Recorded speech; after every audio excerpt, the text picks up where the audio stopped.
So I have some great news coming out of Brazil. So as you can tell from the Jacobin article, the former president of Brazil is now eligible again to run in the next presidential election 2022. Lula is probably the most popular president that Brazil has ever seen, and just in a few moments I'm going to get to why that is. Now, to why he's now going to be eligible again, you have to first understand why he was deemed ineligible to run in another presidential election. There was something called Operation Lava Jato in Brazil. That translates to Operation Car Wash. And basically this whole operation was a farce. This was basically a campaign that was started by the center-right parties and the fascist parties of Brazil, and it was meant to take down Lula and more specifically his party, the PT Party. The PT Party are the largest party in Brazil, and they're basically like the Labor Party of Brazil. The reason why Lula was even imprisoned in the first place was a farce. The judge in Operation Lava Jato, right? He was colluding with the prosecutors, which is illegal actually under Brazilian law, right? Because the judge is supposed to be impartial and neutral.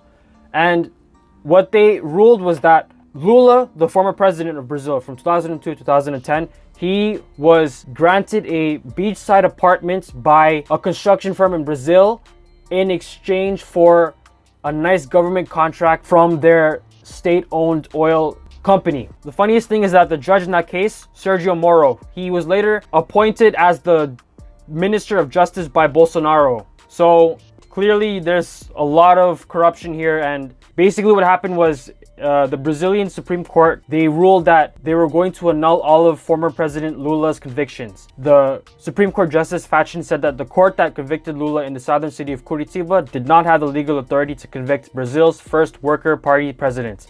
So he has to be retried by a federal court in their capital of Brasilia.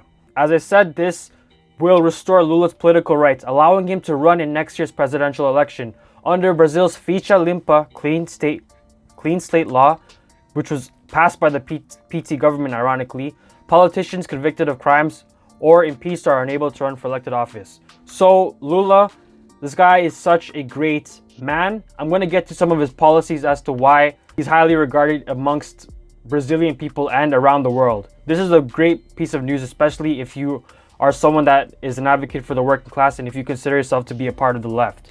So on his 8-year watch, and he was president from 2002 till 2011, the economy boomed, poverty plunged. Mind you, the poverty rates in Brazil when he took office, like in 2003, were about 40%. His administration halved it, and living standards soared.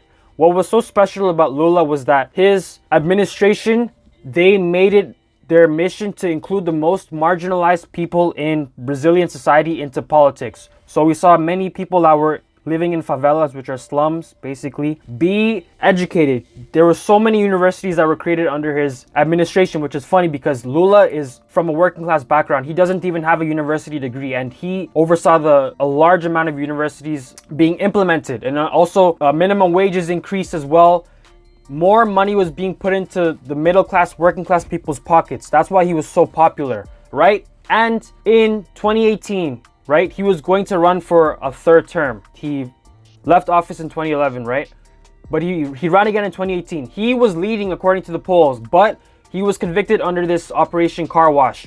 And that is really what helps Bolsonaro win. And why I wanted to talk about this story is because the current president of Brazil, Bolsonaro, this guy is a fascistic nut job. He is a raging homophobe. He's racist towards black people, especially indigenous people. Under his administration, we have seen more coal-ling companies and mining companies encroach on indigenous territories in the Amazon.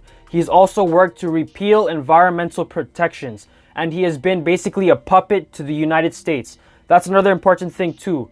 Lula prioritized anti-imperialism. He prioritized helping out his fellow Southern American countries like Venezuela that were dealing with imperialist states like the US that were trying to meddle in their affairs and undergo regime change. That's another really good thing about Lula, is that he's an anti-imperialist. And just to talk more about Bolsonaro, this guy, the military, they really support him in Brazil. He has about thousands of members of the Brazilian army in his government in various positions, various cabinet positions. And he's even elected some military members to be in the health ministry, and they've done an abysmal job at handling COVID-19. Actually, it's important to note that Brazil has the second highest COVID death rate after America. Last week was the deadliest week for the country since the beginning of the COVID pandemic, with a record of 1,910 deaths recorded on Thursday alone. So Brazil has recorded over 265,000 deaths and 11 million cases.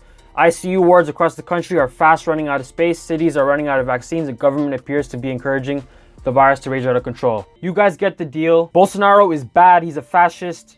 He's subservient to the US. He also downplays COVID-19. His administration are trying to push these stupid snake oil cures. They don't take it seriously. This has been a crisis moment for Brazil. And I think there are some good things that we're starting to see now, because in the latest mayoral elections across Brazil, a lot of the candidates that Bolsonaro personally was campaigning for, they lost. So this is a sign that the tides are starting to slowly turn. And a recent poll in, I believe it was Estado Sao Paulo, they determined that, according to this poll, that Lula is still the most popular politician in Brazil, despite all of the smear campaigns and all of the disinformation that has been coming from the media in Brazil that has largely been a supporter of the Bolsonaro regime.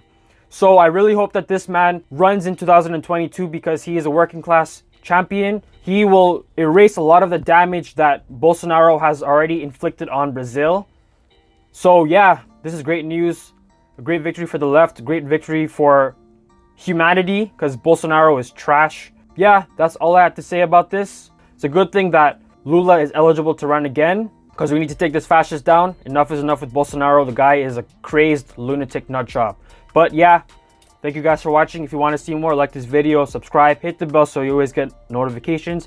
Follow me on social media. All the links are in the description. And I'll see you guys next time. Peace.